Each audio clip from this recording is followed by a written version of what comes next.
السلام علیکم ناظرین، پروگرام حیات و آزمائش کے ساتھ علمی سٹی کے ساتھ عصمت اللہ بلوچ حاضر خدمت ہے۔ ناظرین، جیسا کہ آپ کو پتہ ہے کہ Ilmi city education I T related ہر بہت سے سیشن لاتا ہے، اور آج ہم اسی کے ریلیٹڈ ایک سیشن لائے ہیں۔ ہمارے ساتھ جو مہمان موجود ہیں وہ کسی تعارف کے محتاج نہیں، میری مراد بیرسٹر امام بادشاہ کیسرانی صاحب سے ہے۔ سر، فرسٹ آف آل تو آپ کا بہت بہت شکریہ، آپ نے اپنے قیمتی ٹائم میں سے ہمارے لیے تھوڑا سا چند وقت نکالا، اور میں آپ کو شکر گزار ہوں۔ سر، ہمیں فرسٹ آف آل، جیسے کہ ہمارے پروگرام کا ٹائٹل ہے ماجرا حیات و آزمائش، تو اسی کے ریلیٹڈ میں آپ سے سوال کرنا چاہتا ہوں کہ آپ نے اپنی زندگی اپنے کیریئر کا آغاز کہاں سے کیا؟ السلام علیکم جی، thank you very much Ismat Baloch Islam. صاحب، and I would like to thank the Ilmi city entire team, پوری ٹیم کو میں شکریہ ادا کرنا چاہتا ہوں کہ آج انہوں نے مجھے دعوت دی۔ گزارش یہ ہے کہ ہمارا علاقہ ڈیرہ غازی خان کا ٹرائبل ایریا ہے، جو کہ بلوچستان اور کے پی کے ساتھ جس کا بارڈر لگتا ہے۔ یہ شمال مغربی ترین علاقہ ہے جو صوبہ پنجاب کا ہے، اور پھر کیسرانی ٹرائب ہمارا بلوچستان میں بھی آباد ہے، کچھ کیسرانی کولو اور ڈیرہ بگٹی سائڈ پہ بھی آباد ہے، کچھ موسیٰ خیل۔ تو میرا جو ہمارا گاؤں ہے جو وہ بیسیکلی ایک ٹرائب ہے، کیسرانی ٹرائب ہے، جو تقریباً 70-75 دیہاتوں پر مشتمل ہے۔ میرا اپنا ذاتی دیہات جو ہے وہ شیرگڑھ ہے، کوٹ کیسرانی، جو اسی پورے ٹرائب کے اندر جو ہے وہاں آباد ہے، اور یہ ڈیرہ غازی خان کا ٹرائبل ایریا کہلاتا ہے، جو کہ اور جس کو کہ ڈی ایکسکلوڈڈ ایریا بھی کہا جاتا ہے۔ تو میرا بیسیکلی تعلق وہاں سے ہے، لیکن پھر وکالت کے ساتھ منسلک ہوا، کیونکہ میں لا اور بارٹ لا اور LLM England university of London اور انگلینڈ سے کرنے کے بعد 2001 سے ہی میں وکالت کے پیشے کے ساتھ منسلک ہوں، جس میں کہ کارپوریٹ لا اور زیادہ تر آئل اینڈ گیس کمپنیز ہیں جو ہماری کلائنٹس ہیں، اور میری جو لا فرم ہے وہ اسلام آباد میں، لاہور میں بھی اس کا آفس ہے، لاہور میں، اسلام آباد میں بھی آفس ہے۔ تو بیسیکلی تعلق ڈیرہ غازی خان ٹرائبل ایریا سے ہے، کیسانی ٹرائب سے، اور پیشہ جو ہے وہ وکالت کے ساتھ منسلک ہوں میں۔ جی، بہت اچھے، بہت اچھے۔ اچھا سر، ماجرا حیات و آزمائش یہ تو آپ کی اپنی زندگی کے متعلق تھی کہ آپ کہاں سے بلونگ کرتے ہیں، اور اس کے اب آپ کی اپنی زندگی کے متعلق ہم کویشچن کرنے والے ہیں۔ تو ذرا اپنا عام طور پہ بتائیں کہ ماجرا حیات اور آزمائش اس دنیا میں کیا چل رہی ہیں، اس جہان میں؟ دیکھیں، میں جو جیسے آپ کی اس ٹاپک کے حوالے سے بھی جو میں سمجھ پایا ہوں، بڑا زبردست ایک ٹاپک ہے کہ در حقیقت حیات جو زندگی ہے اور آزمائش جنرلی یہ کیا ماجرا ہے حقیقت۔ تو اس کے یہ ایک بہت بڑی علمی بحث ہے، بہت بڑی ادبی بحث ہے، جو صدیوں سے بہت سارے بڑے بڑے نام ہیں جنہوں نے اس کے اوپر تحقیق کی، جن کے اپنے ذاتی پوائنٹ آف ویوز ہیں اس کے اوپر۔ اور در حقیقت یہ جو مادے کی دنیا ہے، ہمارے انسانیت کے تمام تر جو ترقی ہے، ہماری انسانیت کی جتنی ایولیوشن ہے، جتنی سائنٹیفک ایولیوشن ہے، ہماری سائنس میں ریسرچ ہے ہماری، وہ تمام کی تمام میٹر اور مادے کے گرد گھومتی ہے۔ اور from the birth of a child, ایک انسان کی پیدائش سے اس کی موت تک کا جو سفر ہے، اسی دنیا اور اسی کائنات کو اسی تناظر میں تمام ریسرچ ہوتی رہی ہے آج تک انسانیت کے اندر، جو مادے کی ریسرچ کہلاتی ہے۔ پھر کچھ تحقیق ہمیں، جس میں تمام مذاہب کے معاملات آ جاتے ہیں، وہ تحقیق ہمیں بعد از موت کی حیات کے حوالے سے ہمیں کچھ دیکھنے کو ملتا ہے۔ تو میں بہرحال اس طرف نہیں جانا چاہتا، لیکن در حقیقت جتنا میں سمجھ پایا ہوں، یہ جو حیات ہے، یہ جو زندگی ہے، یہ ایک بہت بڑی ایک بہت بڑا قیمتی تحفہ ہے، جو کسی بھی فارم میں ہمیں نصیب ہونا ایک بہت بڑی عطا ہے، بہت بڑی نعمت ہے۔ اور اس کی فلسٹ یوٹیلائزیشن یہ ہے کہ آپ کا وقت جو ہے اس کی امپورٹنس آپ کے سامنے ہو۔ دیکھیں، ایک انسان کی کوئی بھی ملکیت کسی چیز میں بھی ایک وقت کے اندر متعین ہے۔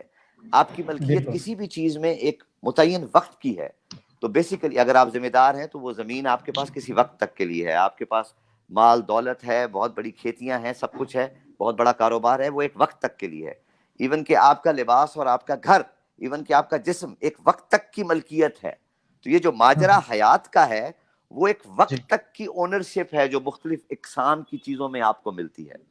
اسی ٹھیک وقت ہے. کی بیسٹ یوٹیلائزیشن جو ہے, اسی وقت کی بہترین جو استعمال ہے, وہ آپ کو در حقیقت جو ہے وہ سکھاتا ہے. یہ زندگی اور حیات کا جو منطق ہے وہ یہ سکھاتا ہے آپ کو.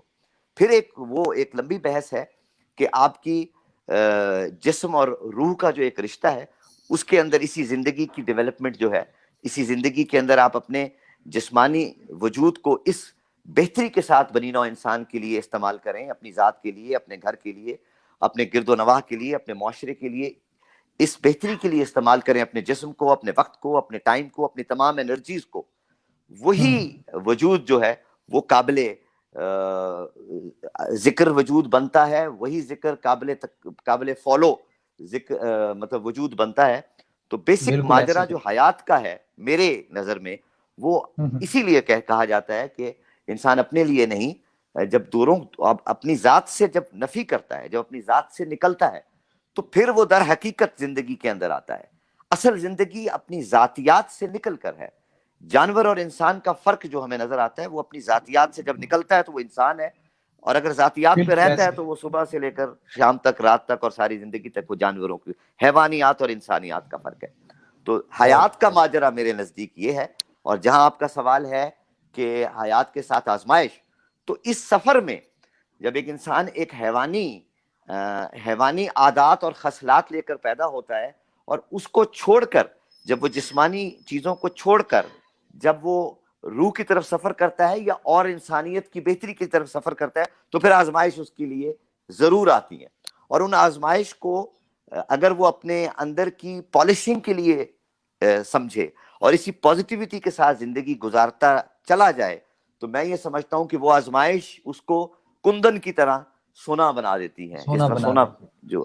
اور اگر ان آزمائش کے اندر بھی وہی حیوانیت والے اپنے اندر کے معاملہ, اپنے اندر کے قوا جو ہیں وہ حیوانیت والے اگر وہ لے کر آتا ہے ان آزمائشی لمحوں میں, تو پھر وہ دوبارہ اسی طرف حیوانیت کی طرف. So basically to cut the long story short, میں سمجھتا ہوں کہ یہ حیوانیت سے انسانیت تک کا سفر ہے جو ایک انسان کے پیدا ہونے سے لے کر موت تک کا ہے. بہت اچھے, بہت اچھے سر. آپ نے بڑی اچھی تشریح کی اس کی ماجرا حیات کی. اچھا سر, آپ نے لاء کی تعلیم کے لیے فورن کنٹری ہی کیوں چوز کی, جبکہ پاکستان میں اتنے ادارے ہیں لاء کی تعلیم کے حوالے سے؟ بڑی آپ نے خوبصورت بات کی. دیکھیں, بر صغیر جو انڈین سب کانٹیننٹ ہے, اس کی تقسیم جی سے پہلے ایسٹ انڈیا کمپنی, جس طرح آپ تاریخ کے طالب علم ہیں اور ہم سب ہیں, اور ایسٹ انڈیا کمپنی کے بعد سے انگریزوں کا جو مغل امپائر, جب یہاں پہ 700 سال مغلوں کی جی حکومت رہی, اور اس کے بعد جب برٹشرز بر صغیر میں آتے ہیں تو وہ یہاں پہ ایک انفراسٹرکچر بھی لے کر آتے ہیں, کچھ رواج بھی. کرکٹ ہمارے پاس اسی دور کا تحفہ ہے, ریلوے اسی دور کا تحفہ ہے, قانون بھی اسی دور میں بر صغیر میں جو یہاں کا رواجی قانون ہے, پھر اس کے بعد اسلام کا شرعی محمدن لاء جس کو ہم کہتے ہیں شرعی قانون ہے, پھر جو برٹشرز قانون لے کر آئے وہ جی بیسیکلی قانون سیم ہے, جس کو ہم کامن لاء کہتے ہیں, جس کو ہم لاء آف کانٹریکٹ کہتے ہیں. ہم چونکہ قانون وہاں ایوالو ہوا ہے وہاں کے معاشرے کے اندر, تو در حقیقت بر صغیر کے اندر, اسی لیے آپ دیکھیں کہ قائد اعظم محمد علی جنابی بیرسٹر تھے, ہمارے علامہ اقبال, ہمارے بڑے بڑے لیڈران ذوالفقار علی بھٹو, اور بہت بہت بڑے بڑے لیڈران جو ہمارے ایون انڈیا پاکستان کی تقسیم سے پہلے بھی, آزادی جی پاکستان سے پہلے کے بھی. تو میرا جو ترجیح تھی, میں نے LLB آنرز بھی یونیورسٹی آف لنڈن سے کیا. ہمارا پاکستان کا جو لاء ہے وہ بھی انگلش لاء کی ہی یوں سمجھے اسی کا ایک حصہ ہے. اینگل ہے, اسی کا ایک ٹھیک ہے. حصہ کہہ لیں, اسی کا ایک ریفلیکشن کہہ لیں. جو مدر لاء ہے جو وہ انگلینڈ کا ہی ہے جو یہاں پہ چل رہا ہے. ہمارا جوڈیشل سسٹم دیکھیں, ہمارا جو CRPC ہے 1800s کا ہے, ہمارا سول پروسیجر کوڈ جو ہے وہ اس ملک میں جی رائج ہے, وہ وہی ہے جو انگریزوں نے اپنی پارلیمنٹ میں بنایا تھا. ہم نے آج تک اس ملک کی پارلیمنٹ میں ہمیں سول پروسیجر کوڈ نہیں دیا, ہمیں کرمنل پروسیجر کوڈ نہیں دیا. ایک مجرم جب اریسٹ ہوتا ہے, اریسٹ ہونے کے بعد اس کی بیل ہے, اس کی ضمانت ہے, اس کے اوپر تمام قانون جو ہے وہ انگلینڈ کی پارلیمنٹ کا جو پاس شدہ قانون ہے آج بھی وہی رائج ہے. اسلامی پاکستان کے اندر ہمارے ابھی تک کوئی ایسا کہ اچھا, پھر دوسرے بات سول لا آف کانٹریکٹ سارے کا سارا ہمارا انگلینڈ کا ہی ہے جو آج تک رائج ہے. تمام ریگولیٹری لاز, تمام فیملی لاز ایون, ہاں اس کے اندر تھوڑا ہمارے شرعی فیملی لاز کے اندر محمدن لا آ جاتا ہے, but basically law of damages, law of contract, law of negligence, law of criminal law, criminal procedure code, تمام کا تمام برٹشر ہی سسٹم ہمارے پاس, برٹش سسٹم موجود ہے. اسی وجہ سے میں نے یہی ترجیح دی کہ وہاں سے ہی یونیورسٹی آف لنڈن سے ہی لا بھی کروں اور پھر LLM بھی اور بار بھی وہیں سے کروں. تو اسی یہ میری وجہ میری یہ تھی کہ میں نے اس مطلب انگلینڈ کو, اور پھر انگلینڈ کامن ویلتھ تھا, کامن ویلتھ کے اندر آج بھی کینیڈا اور آسٹریلیا جو ہے وہ برٹش کوئین کے انڈر ہی ہے کانسٹیٹیوشنلی اسپیکنگ, آج بھی ایز وی اسپیک. یہ دونوں الگ ریاستیں ہیں, Australia, Canada, New Zealand, but constitutionally speaking آج بھی وہ برٹش کوئین کے انڈر ہے. تو برٹش لا یا British development evolution of law جو ہے وہ بہت ایک پیرنٹ رول کے طور پہ سمجھا جاتا ہے بین الاقوامی قوانین کے اندر. تو اس حوالے سے میں نے ترجیح یہ دی کہ میں انگلینڈ سے ہی کروں. میرے پاس آسٹریلیا میں بھی پریکٹس کرنے کا لائسنس موجود ہے, کینیڈا میں بھی, انگلینڈ میں بھی, اور میں جاتا رہتا ہوں, وہاں پہ بھی ہماری انٹرنیشنل آربیٹریشنز ہوتی رہتی ہیں. لیکن پاکستان کے اندر بھی ڈائریکٹلی باہر کی تعلیم اور باہر کا اگر باہر آپ نے کیا ہو تو you are directly eligible to practice here. Directly مجھے ہائی کورٹ سے, لوور کورٹس میں 2 سال کے بعد ہائی کورٹ اور اب سپریم کورٹ تک کا ایکسیس مل جاتا ہے. اوکے اوکے, بہت اچھے. اچھا سر, آپ کا پیشن, کیونکہ عمومی طور پہ لوگ پیشن اور پروفیشن کی جنگ میں مارے جاتے ہیں. بہت خوبصورت بات کی آپ نے, بہت خوبصورت بات کی. پیشن اور پروفیشن, ایک کہاوت ہے کہ if you are doing something that you love then you are not doing anything, you are just following your passion. اگر آپ کا پروفیشن آپ کی اپنی پسند اور اپنی چاہ کا ہے تو پھر آپ کو ایک دن بھی کام نہیں کرنا پڑے گا. تو میں نے مجھے اپنے طالب علمی کے زمانے سے, بلکہ HSN کالج میں جب میں تھا 1983 میں کلاس 1 میں تھا, اور پھر 1993 تک او لیولز تک 10 سال میں اسی طالب علمی کے دور میں نے یہ ایک انہیرنٹ بینٹ آف مائنڈ تھا میرا کہ میں لیگل پروفیشن کو میں کنٹینیو کروں. اور پھر علاقائی سیاست بھی اس کے ساتھ ساتھ ہی ہے, کیونکہ ہم میرے دادا بھی کیسانی ٹرائب کے چیف تھے, اور وہ پاکستان کی موومنٹ کے اندر بہت بڑا ان کا رول تھا. انفیکٹ یہ جو پورے ٹرائبل ایریاز ہیں جو پرنسلے اسٹیٹس تھیں اس زمانے میں, ان کی اسیشن ٹورڈز پاکستان جو ہوئی تھی under civil agreement with Quaid Azam محمد علی جناح ہوئی تھی. تو پالیٹکس بھی سائڈ بائی سائڈ چل رہی تھی. گو کہ میں ایک رائج الوقت سیاسی جو ایک نظام ہے اس کے میں خلاف ہوں, میں اقربا پروری کے خلاف ہوں, میں ون مین ون ووٹ اور ایکوالٹی آف ہیومن کائنڈ کا میں بہت بڑا میں سپورٹر ہوں. تو لیکن بہرحال میں چونکہ خاندانی طور پہ ایک چیف فیملی سے ہی بلانگ کرتا تھا, تو میں نے اسی خاندان کے اندر بھی اور اس علاقے میں بھی چونکہ ایک ڈفرینٹ ٹینجنٹ لیا, اس لیے جو ہے وہ معاملہ جو ہے وہ سیاست کے ساتھ بھی. تو میرا بینٹ آف مائنڈ پیشن اور پروفیشن کا جو آپ کا سوال تھا نا, میں یہ سمجھتا ہوں کہ میں نے ڈے 1 سے اپنے پیشن کو ہی پروفیشن بنایا ہے, چاہے وہ لیگل پروفیشن تھا, چاہے وہ پالیٹکس کے اندر اویئرنیس. میں نے اپنے ٹرائب کے اندر ڈیرہ غازی خان, راجن پور کے ٹرائبل ایریاز کے اندر میں نے اویئرنیس کی سیاست کی ہے. میں نے ایم نے بننے کی سیاست نہیں کی, گو کہ پچھلے الیکشن میں بھی رنر اپ تھا میں, اور مطلب مختلف, لیکن اویئرنیس کی سیاست ڈفرینٹ سیاست ہوتی ہے. آگاہی کی سیاست پاپولر سیاست نہیں ہوتی, اس میں آپ پارلیمنٹ کا حصہ نہ بھی بنے تو آپ آگاہی ضرور دے رہے ہوتے ہیں. میں نے اپنے خطے اور اپنے علاقے اور اپنے لوگوں کے عوام کو ایک آگاہی دینے کی کوشش کی ہے کہ ٹرائبلزم کا مطلب جو ہے وہ در حقیقت کسی شخصی تقلید یا کسی خاندان کی تقلید نہیں ہے. ٹرائبلزم ہمارے بلوچوں کا 5000 سال سے ہم لوگ بلوچ ہیں. ہمارے اندر جب بھی ایک سردار کی ڈیتھ ہوتی ہے تو پھر اس کے بعد ایک کنسنسس کے ساتھ چیف الیکٹ ہوتا ہے. تو میں نے سیاست کو اویئرنیس کی. جی ہاں, تو میں نے انگریزوں کے آنے کے بعد وہ پھر بڑے بیٹے کا نظام چلا ہے, جس کی وجہ سے یہ بڑی میں اب اس طرف جانا نہیں چاہتا کیونکہ یہ سیاسی بحث ہو جاتی ہے. لیکن در حقیقت پیشن کے حوالے سے میں نے پیشن اور پروفیشن، پولیٹکس اور پروفیشن کو میں نے اپنے پیشن کے ساتھ ہی رکھا ہے، اس لیے مجھے کبھی یہ فیل نہیں ہوا، اور میں سمجھتا ہوں انسان کو یوں ہی کرنا چاہیے۔ اچھا، بہت اچھے، آپ نے تو سر کر لیا، لیکن ہم نے نوٹ کیا ہے کہ لوگوں کا پروفیشن کچھ اور ہوتا ہے، اور یہ خوش نصیب لوگ ہوتے ہیں جن کا پیشن اور پروفیشن جو ہے نا ایک ہی ہو۔ یہ اور اصل میں اچھا، تھوڑی ضد کرنی، I'm sorry to cut you, تھوڑی ضد اپنے آپ سے کرنی پڑتی ہے۔ رازق جو ٹھیک ہے وہ اللہ کی ذات ہے، تو تھوڑی ہے، ضد بالکل کرنی ایسے ہی ہے۔ پڑتی ہے، اور تھوڑی آزمائش، جو آج کا ہمارا ٹاپک بھی ہے، تھوڑی آزمائش کو قبول کرنا پڑتا ہے، تو پھر آپ اپنے پروفیشن کے پیشن کو ہی پروفیشن میں ایک وقت میں آ کے کنورٹ کر جاتے ہیں۔ ٹھیک ہے سر، پیشے کے لحاظ سے آپ ایک بیرسٹر ہیں، وہ سمجھ لیں، اور آپ آئل اینڈ گیس سیکٹر میں بھی کام کرتے ہیں، تو اس طرف آپ کا کیسے رجحان پیدا ہوا؟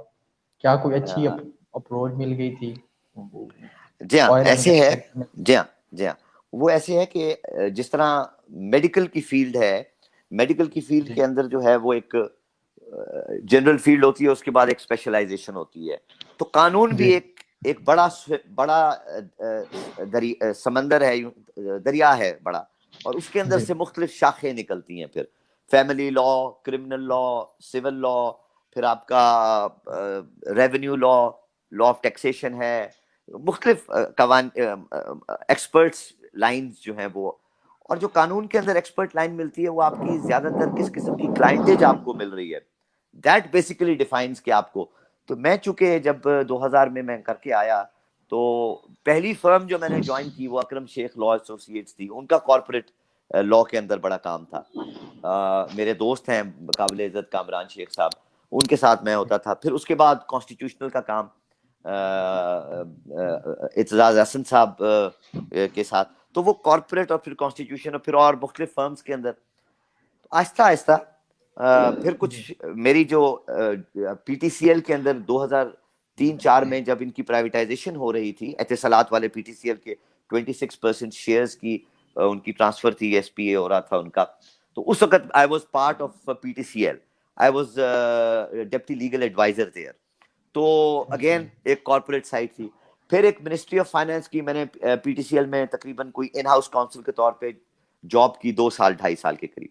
پھر مجھے ایک اچھی آفر ہوئی منسٹری آف فائنانس کے اندر، منسٹری آف فائنانس میں ایک private infrastructure project development facility ہے، وہ پبلک پرائیویٹ پارٹنرشپ کے تحت جو ہے وہ جی مختلف پروجیکٹس کو منسٹری آف فائنانس کی طرف سے اس کو اپروو کرتے ہیں، تو اس کے اندر بھی میرا کچھ ایکسپیرینس رہا 2-2.5 سال کا۔ تو 5-6 سال سٹارٹنگ کے میرے قانون کی پریکٹس کے اندر ان ہاؤس کے میرے کارپوریٹس کی ہی اندر کارپوریٹ لا کی ہی میرا تجربہ ہوتا گیا، تو جس کی وجہ سے پھر جب میں نے اپنی انڈیپینڈنٹ پریکٹس شروع کی، پھر آئل اینڈ گیس کی طرف جس طرح میں آیا، تو آئل اینڈ گیس کے اندر ہمارے یہاں پہ 2-3 بڑی فرمز ہیں، ایک تو او جی ڈی سی ہے، پھر ماڑی گیس ہے، پھر ایک دیوان پیٹرولیم کی فیلڈ ہمارے علاقے میں تھی، ان کا میں جی لیگل ایڈوائزر ہوا، اور ان کو میں نے 3-4 سال جو ہے سٹارٹنگ میں بھی کافی حد تک ان کے معاملات، لیگل معاملات، پھر اورینٹ پیٹرولیم ہے، پھر مختلف کمپنیز، تو آئل اینڈ گیس کی طرف پھر آہستہ آہستہ یہ کارپوریٹ لا اور آئل اینڈ گیس کے اندر بیسیکلی کلائنٹیج زیادہ بن گئی، اور میرا خیال ہے کہ میرا بینٹ آف مائنڈ بھی پھر اس کے ساتھ ساتھ ہوتا چلا بن گیا، گیا۔ جی بہت اچھے۔ آج کل بھی آپ آئل اینڈ گیس سیکٹر سے وابستہ ہیں؟ جی ہاں، میرے کافی سارے کلائنٹس جو ہیں وہ آئل اینڈ گیس کمپنیز ہیں اس ملک کی، اور پھر لیکن اس کے علاوہ بھی میری جو ہائی کورٹ اور سپریم کورٹ تک جو ہیں، اور انٹرنیشنل آربیٹریشنز جو ہیں آئل اینڈ گیس سے ہٹ کر بھی ہیں، لیکن آئل اینڈ گیس کمپنیز بھی ہیں، اس میں اپ اسٹریم ایکسپلوریشن ایکٹیویٹیز والی، ڈاؤن اسٹریم میں میرا کام میں اپ اسٹریم یہ ہوتا ہے ایکسپلوریشن کی جو ہے ان میں ہے، اور پھر اس کے علاوہ ریگولیٹری باڈیز بھی کلائنٹس ہیں، جس طرح کمپٹیشن کمیشن ہو گیا، یا اس طرح کی مختلف securities and exchange commission of Pakistan, S E C P, اور مختلف اور جو ریگولیٹری باڈیز ہیں، پیمرا کے بھی کیسز ہم لیتے ہیں، تو وہ کانسٹیٹیوشنل سائڈ کے معاملات ہوتے ہیں، تو وہ بھی، تو بیسیکلی ہماری جو لا فرم ہے وہ مختلف طرح کی کمپنیز اور مختلف طرح کے کلائنٹس ہیں ہمارے، جن کو ہم لک آفٹر کرتے ہیں۔ بہت اچھے۔ کیا سر آپ نے انہی کمپنیوں میں اپنے ان علاقے والوں کو بھی برسر روزگار بنایا؟ ہاں یہ میرا خیال ہے کہ یہ جو دیوان پیٹرولیم کمپنی ہے یہ وہاں پہ ہمارے ڈیرہ غازی خان کی ٹرائبل ایریا کی کمپنی وہیں پہ آپریٹ کر رہی ہے. تو جی الحمدللہ میں یہ بات بڑی اس سے کہہ سکتا ہوں کہ تقریباً مور دین 50% اس وقت ایز وی اسپیک 50% سے بھی زائد جو ٹیکنیکل اور نان ٹیکنیکل جو امپلائیز ہیں وہاں دیوان پیٹرولیم کے اندر وہ سب لوکل ہیں. تمام بہت تر تقریباً 80%، 70 سے 80% جو لوکل کنٹریکٹرز ہیں وہ بھی لوکلز ہیں. تو مطلب وہ ایسا نہیں ہے کہ میرا ان کے ساتھ ایک ذاتی تعلق بن جاتا ہے اور اس وجہ سے وہ ہیں بھی. تو اس حوالے سے ان کو میں ریکویسٹ کرتا رہتا ہوں. اصل بات یہ ہے کہ مختلف جگہوں پر جہاں پہ بھی آئل اینڈ گیس کمپنیز ہیں اگر یہ مقامی آبادی کو اپنے ساتھ سٹیک ہولڈر بنا کے چلاتے ہیں تو یوں سمجھیں جی کہ وہ مقامی آبادی خود اس پروجیکٹ کو جو ہے وہ زیادہ سے زیادہ اس کو اپنا اون کرتی ہے. سوئی گیس ظاہری ہے جس بات ہے. طرح اب پی پی ایل کی ایک فیلڈ ہے سوئی گیس کی، وہ ایک پاکستان پیٹرولیم پی پی ایل گورنمنٹ کی چکے ہے. انہوں نے ایک پالیسی کو تھوڑا سا شفٹ رکھا ہوا ہے. اگر وہ وہیں کے مقامی لوگوں کو، اور میں یہ P P L O G D C L Dewan کے ساتھ تو ایک پرائیویٹ کلائنٹیج کا سلسلہ ہے اس وجہ سے میں ان کو ریکویسٹ کرتا رہتا ہوں، اور کیونکہ ڈیرہ غازی خان کے اندر ان کی فیلڈ موجود ہے ان کی مہربانی ہے جی کہ وہ بات سن لیتے ہیں. ادروائز بڑی بہت بڑی گورنمنٹ کی جو کمپنیز ہیں وہ در حقیقت یہی پالیسی اگر وہ فالو کرے، اگر آپ مقامی آبادی کو ملازمت نہیں دیں گے، مقامی آبادی کو آپ ان کا ساری رائلٹی گورنمنٹ لے جائے گی. تمام میں مانتا ہوں کہ جو بڑی انویسٹمنٹ لے کر آتا ہے اس نے اپنی ریٹرن اور انویسٹمنٹ لینی ہے. میں مانتا ہوں کہ مقامی لوگوں کے ساتھ مسائل بھی ہوتے ہیں، لیکن آپ کو کہیں درمیانی راہ لینی پڑے گی، ورنہ ہوگا یہی کہ آپ کو پھر مقامی سرداروں کی بلیک میلنگز اور پھر مقامی لوگوں کی بلیک میلنگز اور پھر غیر مقامی لوگ جب ان مقامی کمپنیوں میں امپلائی ہوتے ہیں تو اس کی وجہ سے غیر مقامی لوگوں کے اندر ایک غصہ ہوتا ہے، اس کی وجہ سے ایک ٹکراؤ کی کیفیت بنتی ہے. تو در حقیقت میں یہ سمجھتا ہوں، اور میں نے ہر گورنمنٹ میں جب بھی کبھی مجھے منسٹرز کو ایڈوائز کرنے کا موقع ملا، پیپلز پارٹی کے دور میں ڈاکٹر عاصم کو مختلف دوروں میں منسٹرز کو ایڈوائز میں کرتا رہا. میں نے ہمیشہ چاہے وہ بلوچستان ہو، وہ سندھ ہو، پنجاب ہو، ہر فورم پہ میں نے مقامی سٹیک ہولڈرز کو، مقامی آبادی کو تمام آئل اینڈ گیس فیلڈز کے اندر ایک سٹیک اور ایک ملازمت کے حوالے سے، کانٹریکٹس کے حوالے سے، مختلف حوالے سے ساتھ لے کے چلنے کی ہی پالیسی پہ میں نے ایک وکالت کی ہے در حقیقت. اور بہت حد تک جو ہے جھکاؤ دیکھا بھی گیا ہے. کچھ معاملات ضرور خراب بھی ہوتے ہیں جس کی وجہ سے ٹکراؤ کی کیفیت بنتی ہے، لیکن میں بہت بڑا ایمبیسڈر ہوں اور بہت بڑا حامی ہوں اس چیز کا کہ مقامی آبادی کو جہاں تیل اور گیس کے ذخائر کوئی پرائیویٹ کمپنی نکال رہی ہے یا کوئی گورنمنٹ کی کمپنی نکال رہی ہے، مقامی آبادی کو ساتھ لے کر چلیں، تھوڑا یا زیادہ وہ ملک کے لیے بہتر ہے، علاقے کے لیے بہتر ہے، کمپنی کے لیے بہتر ہے. جی بالکل کمپرومائز کرنا پڑتا ہے، کمپرومائز سے ایسے ہی کچھ نہ کچھ آگے، کچھ لینا کچھ دینا. اچھا سر، ٹرائبل ایریا سے آپ کا تعلق ہے، پریکٹیکل لائف میں ترقی کی سوچ آپ میں آئی، کیا آپ نے اس ترقی کی سوچ کی ایگزیکیوشن اپنے علاقے میں اپنے اس بستی میں بھی کرنا سٹارٹ کی ہے، یا کوئی بہت آئیڈیا ہے؟ خوبصورت آپ کا سوال ہے، اور یہ میں سمجھتا ہوں کہ ہر اس انسان کو اپنا گریبان ضرور جھانکنا چاہیے، اور میں یہ سیلف کرٹیسزم کرتا رہتا ہوں کیونکہ جی میرا تعلق ایک بہت پسماندہ علاقے سے ہے. ہم ایک definitely. We live in the most primitive form of the society. ہم ذمہ دارا علاقے سے نہیں ہیں، ہم انڈسٹریس علاقے سے نہیں ہیں، ہم ٹرائبل علاقے سے ہیں جو انسانی ارتقاء کے اندر سب سے پریمیٹیو سوسائٹی سمجھی جاتی ہے، قبائلی علاقہ. تو ظاہری بات ہے وہاں پہ لوگوں کی تمام تر اپروچ جو ہے وہ قبائلیزم اور ٹرائبلزم کے حوالے سے چلتی ہے. میں نے اپنی طرف سے، آپ کا سوال بہت اچھا ہے، تھینک یو. اپنی طرف سے ضرور کوشش کی ہے، لیکن میں اس معاملے میں اپنے آپ کو اب تک بھی مکمل طور پہ سیٹسفیکٹری نہیں سمجھتا اپنی پرفارمنس کو. وائی؟ بیکاز اس طرف جتنا بھی کچھ کیا جائے وہ کم ہے. تھوڑا سا ایک پرابلم ضرور آتا ہے کہ جس کے اوپر میں زیادہ بات نہیں کرنا چاہوں گا، وہ ہے ایک پولیٹیکل جو عناصر ہیں جو ایک پسماندہ رکھنے والی سوسائٹی کا فائدہ اٹھا رہے ہیں، وہ سب سے بڑا آپ کے سامنے آتے ہیں لوگ. نہیں وہ تو اور سر گورنمنٹ کے قطع کلامی معاف سر، وہ تو گورنمنٹ کے پولیٹیکل چیزیں تو وہ تو حکومت کے انڈر آتی ہیں. میں آپ کی پرسنل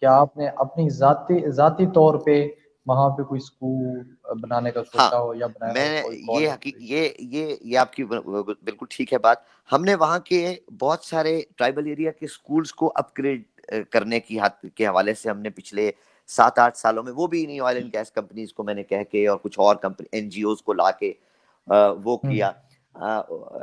ہیلتھ کی طرف بھی موبائل ڈسپینسریز ٹرائبل ایریا کے اندر سب سے پہلے ایک آئل اینڈ گیس کمپنیز کے حوالے سے اور کچھ این جی اوز کے حوالے سے میں نے ہی انٹروڈیوس کرائی، جو اب گورنمنٹ آف پنجاب عثمان بزدار صاحب اب چلا رہے ہیں. یہ سب سے پہلے ہم نے کیا تھا. پازیٹیو اپروچ کے حوالے سے، ایجوکیشن اور ہیلتھ کے حوالے سے میں نے جو کچھ انفرادی طور پہ کر سکتا تھا، جو کچھ این جی اوز کے حوالے سے کر سکتا تھا، وہ کرتا رہا ہوں. لیکن میں اس کو ناکافی سمجھتا ہوں. میں اس چیز کا اعتراف کرتا ہوں کہ ہاں یہ ناکافی ہے. اپنے تمام تر وسائل اور اپنا تمام تر وقت بروئے کار لانا چاہیے اس معاشرے کو مزید اپلفٹ کرنے کے لیے، جس کے اندر ہی رکاوٹ کا باعث کچھ سیاسی عناصر بنتے ہیں جو میں نے ذکر کیا. لیکن آپ کی بات صحیح ہے کہ میں نے ذاتی طور پہ جو کچھ کر سکتا تھا وہ کر رہا ہوں. لیکن اس میں مزید انشاءاللہ میری کنوکشن ہے کہ کچھ انٹرنیشنل ڈونرز کو، کچھ انٹرنیشنل ایجنسیز کو لانا چاہیے. اور جو میں ضرور اس طرف میرے کچھ کانٹیکٹس چل بھی رہے ہیں. اور انشاءاللہ میں سمجھتا ہوں کہ جس طرح بہت بڑے بڑے ترقی پذیر ممالک میں بہت بڑے بڑے انٹرنیشنل ڈونرز جو ہیں وہ کنٹریبیوٹ کرتے ہیں ٹو اپلفٹ ہیومن ڈیولپمنٹ کے لیے، اور to uplift the educational standards of the society, to uplift the health and social standards of the society. تو وہ ہمیں اور بھی کرنا چاہیے بات، اور بھی بہت کرنا اچھا چاہیے. جی. اسی طرح سر انٹرنیشنل جو ڈونر ہوتے ہیں وہ ظاہری بات ہے ان کا ایک اپنا اسٹینڈرڈ ہوتا ہے، ان کی اپنی سوچ ہوتی ہے، اور ان کے لحاظ انہی سے اس طریقے سے مدد لینا بہت اچھی بات ہوگی. گورنمنٹ کے سہارے بندہ نہ رہے، اپنی مدد آپ کرے. اچھا سر، بالکل صحیح. آپ ٹرائبل ایریا سے اٹھ کے اسلام آباد مقیم ہو گئے اور اپنے ٹرائبل ایریا میں بھی آتے ہیں، جیسا کہ آپ نے ابھی کہا کہ میں ٹرائبل اپنے علاقے میں آبائی گاؤں میں ہوں. تو سر کبھی آپ کو آزمائش نہیں، تکلیف محسوس نہیں ہوئی؟ کیونکہ میں نے موسٹلی نوٹ کیا ہے کہ کچھ ایسی شخصیات کے میں نے انٹرویوز کیے ہیں جن سے میں نے کہا تھا کہ جناب آپ یہاں پہ مقیم ہو گئے ہیں، آپ یہاں پہ بیٹھ گئے ہیں، تو آپ کائنڈلی وہ پچھلے علاقے میں جائیں، وہاں پہ آپ کچھ کریں نا، ان کو منہ صحیح. تو جا کے میں دکھائیں. آپ کی انہوں نے سوال کا کہا جی، انہوں نے کہا کہ جناب ہم اب یہاں ایک صاحب جو بیٹھے تھے، میں ان کا نام لینا پسند نہیں کرتا، مناسب نہیں ہے. وہ آتھر بھی ہیں، انہوں نے 3-4 بکس بھی لکھی ہیں اور اچھی موٹیویشنل بکس ہیں. تو انہوں نے کہا بیٹا اب یہ ہمیں تکلیف ہوتی ہے، فیملی ادھر سیٹ ہے، بس اب ادھر ہی سیٹ ہو گئے ہیں. مطلب مین کہ ان کا پاکستان سے تعلق ہی ختم ہو گیا ہے. کیا آپ صحیح. کو کبھی ایسی آزمائش نہ آئی؟ میں آپ کا سوال کا بالکل سمجھ گیا ہوں. اور در حقیقت یہ ایک اس کا تعلق انسان کی جسمانی کاوشوں کے ساتھ نہیں ہے. یہ ایک کشش ہے. اگر ایک انسان اپنے وطن، اپنی مٹی، اپنے علاقے کے ساتھ کنیکٹڈ رہتا ہے تو وہ پلٹ کے آتا رہے گا. پرندہ اپنے گھونسلے کی طرف پلٹتا ہے، چاہے وہ بہت روزی اچھے، جہاں مرضی ویری بھی گڈ. گھوم پھر کے کرتا ہے. یہ انسان کی ایک فطرت ہے. تو در حقیقت انسان اس مٹی، اور اگر کوئی غیر ملک میں ہے تو اس کو پاکستان کے ساتھ اگر کشش ہے تو وہ پلٹ کے آتا رہے گا. اگر کوئی اپنے اب آپ کی بات صحیح ہے، ڈیرہ غازی خان ہمارا ایریا، کوٹ کیسانی، شیرگڑھ اور پھر ٹرائبل ایریا اسلام آباد سے تقریباً 8-10 گھنٹے کی ڈرائیو پہ ہے. ایک زمانے میں 14-14 گھنٹے کی ڈرائیو بھی تھی. تو لیکن میں بالکل تب بھی ہر مہینے، جب 14 گھنٹے کی ڈرائیو بھی، تب بھی ہر مہینے کبھی ایسا نہیں ہوا کہ کوئی مہینے جو ہے میں، چاہے وہاں کچھ بھی نہ ہو، چاہے وہاں کوئی ایکٹیویٹی پولیٹیکل نہ ہو، کچھ بھی نہ ہو، لیکن بہرحال ہر مہینے 2 مہینے میں، ہفتہ 10 دن. یہ اس کا تعلق آپ کی کون میرا سی خیال ہے کشش ہے جذبات کے جو ساتھ. آپ کو کھینچ کے لے آتی ہے اپنے علاقے میں؟ آپ کے علاقے کی کوئی سوئی ڈش ہے، کوئی لوگ ہیں، کوئی وہ ثقافت ہے، کیا اصل کیا میں کیا چیز ہے جو آپ کو وہاں سے؟ میں آپ کو حقیقت بتاؤں، در جی حقیقت لوگ تو اس کو غلط سمجھتے ہیں، اس کو بہت غلط نعروں کے طور پہ استعمال کرتے ہیں. لیکن حقیقت یہ، جب دھرتی ماں کہا جاتا ہے تو بچہ ماں کے جی پاس کیوں جاتا ہے؟ یہ آپ کی مٹی، جس مٹی سے بنی ہے، وہ مٹی وہی ہوتی ہے جہاں سے آپ کے آباء و اجداد، جہاں کی گندم کھا کے آباء و اجداد جو ہیں آپ کے بڑے ہوئے ہیں، اسی گندم کی واہ وجہ سے وہ مٹی بنی ہے، وہ ذرہ بنا ہے، جس ذرے نے جو خدا نے ایک بچے سے انسان اور مرد بنا دیا ہے، تو تخم جہاں کا ہے، وہ کہتے ہیں نا ماشاء کہ اللہ یہ پہنچا اسی کیا ہے، اسی جہاں کی مٹی جہاں کا خمیر تھا، وہ ایک ہے. تو در حقیقت جی یہ وہ کشش ہے. اور بہت اچھی غریب الوطنی ایک بہت مشکل چیز ہے، اور میں ایسے تمام دوستوں اور بھائیوں کے لیے بہت دلی طور پہ ان کے لیے ہمدردی محسوس کرتا ہوں، کیونکہ غریب الوطنی ایک بہت بڑی آزمائش ہے، جو آج کا ہمارا ٹاپک ہے، آزمائش کا ماجرا. اور غریب الوطنی کے اندر بہت بڑے بڑے لوگوں کی، بہت جو لوگوں کی کریکٹرسٹکس ہیں ان کو بڑی جلا ملتی ہے. اور غریب الوطنی کے اندر بھی حقیقتاً لوگ بہت بڑے بڑے کریکٹرز نکل کے سامنے آئے ہیں، جن کو بالکل ایسے اپنے علاقے اور اپنے وطن سے ایگزائل کاٹنا پڑا، دور رہنا پڑا. پھر اس آزمائش کے اندر ان کو اللہ تعالیٰ نے بھی، اور ان کی اپنے اندر جو خدا نے ان کو ایک مقام دیا.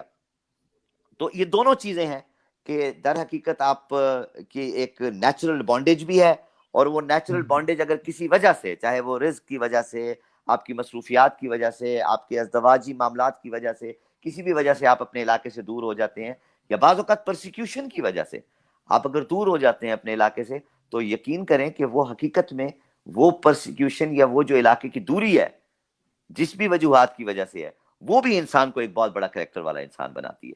تو یہ در حقیقت بہت اس مٹی کی کشش ہے جو ہر دو صورت میں موجود ہے. واہ واہ واہ واہ ماشاء اللہ سر، آپ نے تو کمال کی جو ہے نا ریزن بتائی ہے. یہ سچ میں ایک بہت عظیم چیز ہے. مٹی مٹی انسان کی عظیم چیز ہے. جیسے طوطے نے کہا تھا، وطن وطن تو کشمیر ہی کشمیر ہے، جہاں پہ بھی ہو لیکن جانا وہیں کشمیر ہی ہے. اچھا سر، کبھی آپ کو لکھنے کا بھی شوق پیدا ہوا، یا کوئی ایسی بک لکھی ہو آپ کی یا کوئی لکھ رہی ہو؟ میں پڑھنے کا تو مجھے کافی حد تک فارغ وقت میں مجھے ایک ہابی ہے شروع سے، لیکن جی میں اپنے آپ کو طفل مکتب سمجھتا ہوں لکھائی کے حوالے سے. ابھی میں اپنے آپ کو اس معیار کا میں سمجھتا نہیں ہوں، کہ میں اپنے آپ کو کمزور انسان سمجھتا ہوں. یہ جو لکھنے والے لوگ ہوتے ہیں، چاہے وہ ادبی اور علمی حوالے سے، یہ ایک تاریخ کا حصہ بنتی ہے جو بھی چیز آپ لکھتے ہیں. تو میں سمجھتا ہوں بالکل کہ میرے ایسے ہاتھ اور میرے قلم سے اگر کوئی چیز لکھی ہوئی میرے بعد بھی رہ جائے، تو وہ ایسی ہو جو، کیونکہ وہ ایک ایسی جاری چیز ہے جو آنے والی نسلوں تک. تو میں ابھی تک اپنے آپ کو طفل مکتب سمجھتا ہوں اس حوالے سے. ابھی تم اللہ نے طفل توفیق مکتب ہو، دی تو سنبھالو انشاءاللہ اپنے ضرور لوگوں کو. ضرور جو ہے کچھ. بہت اچھے سر، کیا آپ کے اپنے آباء و اجداد کی بھی کوئی تاریخی بکس یا ان پہ آپ نے لکھنا چاہو، یا کسی اہل و عیال ہمارے کسی نے لکھا ہو؟ ایک ہمارے میرے والد صاحب کے کزن تھے، سردار رشید کیسرانی، میرے چچا بھی تھے، ماموں بھی تھے. ان کی بہت بڑی بڑی بڑی کتابیں، انہوں نے شاعر تھے. اور بہت پھر اچھے. ہمارے خاندان میں ایک دو اور اس طرح ہیں، اور ان کی بڑی اچھی شاعری ہے. بلکہ ان کی شاعری کے ہی کچھ الفاظ میں آپ کو بتاتا ہوں. میرے وطن جی جی. تیری سج دج تیرا رنگ و بو بولے، تو چاند بن کے واہ اندھیروں کے روبرو بولے. یہ انہی واہ کا ایک واہ شعر واہ ہے. واہ واہ. تو چاند بہت بن کے اچھے. اندھیروں، کیوں کے خاموش روبرو پڑی ہے بولے. یہ قلندروں کی زمیں، کیوں واہ خاموش پڑی ہے یہ قلندروں کی زمیں، کوئی تو وجد میں آئے کوئی تو ہو بولے. اوئے یہ ہوئے ہوئے ہوئے. بہت یہ اچھے رشید ماشاء کیسرانی اللہ. تھے میرے چچا، انہوں نے وہ بہت اچھے لکھار بھی تھے. تو وطن کی بہت اچھے. محبت میں انہوں نے یہ لکھا. پھر بہت سرائکی میں ان کی ایک بڑی مزیدار ایک وہ ہے، دلدار دے در تے ہنجو نال میں اکھ انگھال کے رکھ آیا، واہ واہ. دلدار دے در تے ہنجو نال میں اکھ انگھال کے رکھ آیا، رکھا ہن ہے. او جانے یا واہ جانے میں ڈیوا بال کے رکھ آیا. واہ واہ واہ واہ. میرے یہ خیال سے شاکر شجاع آبادی نے بھی انہیں کی کٹ لی تھی وہ. ایسے ہی ہے، یا ہاں شاکر شجاع مجھے آبادی نے ان کی طرز سے کی ہے، اسی طرح یا لگ انہوں نے ان کی، مطلب یہ اسی طرح ملتی. اب وہ دیوا بال کے رکھچا ہے ان کی. جی جی جی بالکل ہے. اب وہ زندہ ہیں جو نہیں، ان ان کا کی بتا ڈیتھ ہو رہے گئی، تھے؟ ان کی 2010 میں ڈیتھ ہوئی تھی. اور وہ لکھتے تھے، شاعری کرتے تھے. جی ٹھیک ٹھیک. کیا آپ کو لگتا ہے کہ آپ اپنی زندگی کے اوپر بھی کوئی بک لکھنے کا ارادہ ہے آپ کا؟ میں ایک چیز جو ضرور سوچتا ہوں، اور جس کے اوپر میں سنجیدگی سے غور کر رہا ہوں، اس میں میرا دل یہ ہے کہ میں در حقیقت اپنی زندگی کی ذاتی ایک بایوگرافی تو نہیں، لیکن اپنی زندگی میں جو 2-3 پہلو ایسے ہیں جو میں نے بڑی کٹھن مشکلیں جھیل کر سیکھے ہیں، تو اور وہ کسی وقت اور مطلب وہ ہے میرے ذہن میں کہ اس کو میں ضرور قلم بند کروں۔ وہی تھوڑا سا ہمیں بتا دیں، کوئی کٹھن لمحات آپ نے جب کہا ہے تو ٹاپک دیکھیں ریلیٹڈ انسان ٹاپک ریلیٹڈ جو ہے وہ در حقیقت مقصد حیات سے دل سے نکلی ہے کٹھن، تو مجھے محسوس ہوا کہ یہ کوئی اثر و رسوخ رکھنے والی چیز ہے۔ در حقیقت مقصد حیات کے اوپر دنیا میں بہت سارے لوگوں نے بہت ساری چیزیں لکھی ہیں اور بڑی معنی خیز چیزیں لکھی ہیں اپنے اپنے پوائنٹ آف ویو سے۔ کسی جگہ فلسفیانہ آپ کو دیکھنے کو ملتی ہیں چیزیں، کسی جگہ مذہبی اعتبار سے، کسی جگہ سائنٹیفک اعتبار سے، مختلف اینگل سے لوگوں نے اس مجموعہ ترین اس ٹاپک کو ایڈریس کرنے کی کوشش کی ہے۔ میں نے کچھ ذاتی تجربات سے جو کچھ سیکھا ہے اس حوالے سے میں مقصد حیات کے حوالے سے جہاں تک پہنچا ہوں وہ ضرور میں قلم بند کرنا چاہوں گا، اور کہ انسان کی در حقیقت زندگی کا مقصد جو ہے وہ کیا ہونا چاہیے۔ اور اگر ایک فکرے میں اس کو اگر سمرائز کر دوں آپ کے سامنے، تو میں یہ سمجھتا ہوں کہ آپ نے جس سوسائٹی میں آپ آتے ہیں اس سوسائٹی کو پے بیک کرنے کا، اس سوسائٹی میں رہنے کا جو ایک رینٹ ہے وہ یہ ہے کہ آپ نے اس سوسائٹی کو کچھ نہ کچھ پے بیک کرنا ہے۔ یہ ایک حقیقت ہے۔ جس طرح ایک مکان کا کرایہ ہے، اسی طرح جس سوسائٹی میں آپ رہ رہے ہیں اور خدا نے آپ کو سوسائٹی میں اسی سوسائٹی کو پے بیک کرنا، اسی سوسائٹی میں رہنے کا ایک کرایہ ہے۔ اسی حوالے سے تبدیلی جو ہے ایک بہت بڑی سینگ ہے کہ انسان، اور یہ مقصد حیات کس طرح سے کنیکٹ ہوتا ہے اس بات کے ساتھ، وہ میں ضرور قلم بند کرنا چاہوں گا۔ بہت لمبی تفصیل ہے اس کی، لیکن اس کا مقصد، اس کا سمری یہ ہے۔ کیونکہ دیکھیں ایک بہت خوبصورت سینگ ہے کہ if there is righteousness in heart، اگر دل میں righteousness ہے تو there will be beauty in character، تو آپ کے کردار میں خوبصورتی جھلکے گی۔ if there is righteousness in heart، اگر دل میں کہیں نیکی موجود ہے، انصاف موجود، تو آپ کے کردار میں خوبصورتی جھلکے گی۔ if there is beauty in character، اگر آپ کے کردار میں خوبصورتی ہے، there will be peace in home، آپ کے گھر میں امن ہوگا۔ if there is peace in home there is tranquility and equality in the society، آپ کے پورے معاشرے میں ایک tranquility اور ایک equality اس معاشرے میں آ جائے گی۔ تو شروع ہوتا ہے انسان اپنے دل کی تصحیح سے، اور انسان اس نظریے سے کہ اس معاشرے کو کیا پے بیک کرنا ہے، اسی کے اندر انسان کو مقصد حیات مل جاتا ہے، جو میں سمجھ پایا ہوں۔ اس پہ کچھ میں لکھنا چاہ رہا ہوں، جو آپ کے سوال جس طرح تھا اس پہ ضرور میں لکھنا چاہ رہا ہوں۔ جلد لکھیے، ہمیں انتظار رہے گا ان چیزوں کو پڑھنے کا، کیونکہ آپ نے بڑے خوبصورت انداز میں ماجرا حیات اور آزمائش کو جو ہے نا اینڈ میں، اصل میں سوال یہی انہی چیزوں پہ اینڈ کرنے والا تھا، ہمارے سیشن کا ٹائم بھی ہونے والا تھا، تو انہی اینڈنگ اسی چیز پہ کرنے والا تھا، لیکن آپ نے تو کمال ہی کر دیا، ایسے الفاظ میں پرو دیا کہ جو ہے نا میرا آگے سوال پوچھنے کا وہ دل ہی نہیں چاہا، کیونکہ مجھے لگ گیا کہ وہ چیز جو ہے نا آخر میں اینڈ ہو چکی ہے، کلیکٹ ہو چکی ہے۔ جو چیز میں آپ سے پوچھنا چاہتا تھا وہ آپ نے اتنے خوبصورت اور پیارے انداز میں بتایا جس کی کوئی مثال نہیں ہے۔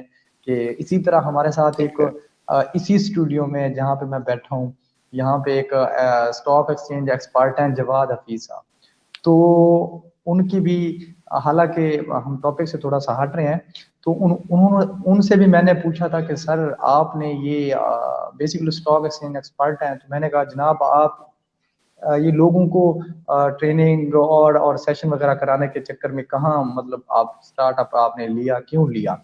تو انہوں نے کہا بیٹا میں نے اس معاشرے سے، میں نے اپنے والدین سے، میں نے اپنے آباء و اجداد سے کچھ لیا، انہوں نے مجھے بڑا کیا۔ اللہ رزق دینے والا رب ہے، رب کی ذات ہے، اور مجھے مل رہا ہے، میرے سائیڈ بزنس ہیں، اسٹاک ایکسچینج میں ہیں، ادھر ہیں ادھر ہیں، میں وہاں سے اچھی خاصی مجھے ارننگ آ جاتی ہے، میرا چولہا جل رہا ہے، لیکن میں نے یہ اس پوائنٹ سے یہ سٹارٹ اپ لیا ہے، حالانکہ مجھے کسی بھی چیز کی کوئی ضرورت نہیں، لیکن مجھے یہ ضرورت محسوس ہوئی کہ میں نے جو کچھ زمانے سے لیا، میں نے میں جو نے کچھ پے اپنے بیک آباء و اجداد سے لیا، کیا میں اس کا فرض ادا کر کے جا رہا ہوں؟ اللہ کے فرض تو ہم ادا کرتے ہیں، ڈیفینیٹلی بہت ہمیں کرنے خوبصورت ہیں، ماشاء تو اللہ ہمیں معاشرے کے، ہمیں اپنے آباء و اجداد کے جو انہوں نے ہمیں سکھایا، تو ہم میں اس کی ایگزیکیوشن کرنے کے چکر میں ہوں ایگزیکیوشن کہ میں اگر میں نے اپنے آباء و اجداد سے سیکھا ہے، کسی استاد سے سیکھا ہے، تو اسی طرح میرے بچے مجھ سے سیکھیں، میرے بچے تو سیکھیں گے، کیونکہ وہ ایک گھر ایک پرائمری ایجوکیشن سینٹر ہے، ٹھیک ایسے ہے، اس کے بعد اسکول ایک سیکنڈری ہے، ماس میڈیا ایک تھرڈ ہے، اسی طرح پیئر آف گروپس ہیں، فیملی ہے، سب آ جاتے ہیں، لیکن میں چاہتا ہوں یہاں پہ پوری جو ہے نا ورلڈ مجھ سے سیکھے، ٹھیک ہے، بہت اور خوبصورت بات مجھے یاد کریں خوبصورت انداز میں کہ ہاں فلاں بندے نے فلاں کے بیٹے نے جو ہے نا ہمیں یہ چیز ہمیں ڈیلیور کی تھی، ہم نے اس سے سیکھ کے جو ہے نا مجھے دعاؤں میں یاد رکھیں، اور یہی میری تسکین اور میری آخرت کا جو ہے نا انہوں نے بہت خوبصورت بیوٹیفل انداز میں کہا تھا بیوٹیفل میرا انجام ہوگا، تو آپ نے بھی بیوٹیفل انہی کے ریلیٹڈ آپ نے اپنے الفاظ میں خوبصورت انداز میں پرو دیا ہے جس کی کوئی مثال نہیں۔ جزاک اسی اللہ، کے بڑی ساتھ مہربانی، ہمارا سیشن اینڈ ہوتا ہے، پھر انشاءاللہ ایک نئے مہمان کے ساتھ ملاقات ہوتی ہے نئے ٹاپک پہ، فی الحال کے لیے اللہ thank you very much, thank you very much, حافظ۔ السلام علیکم۔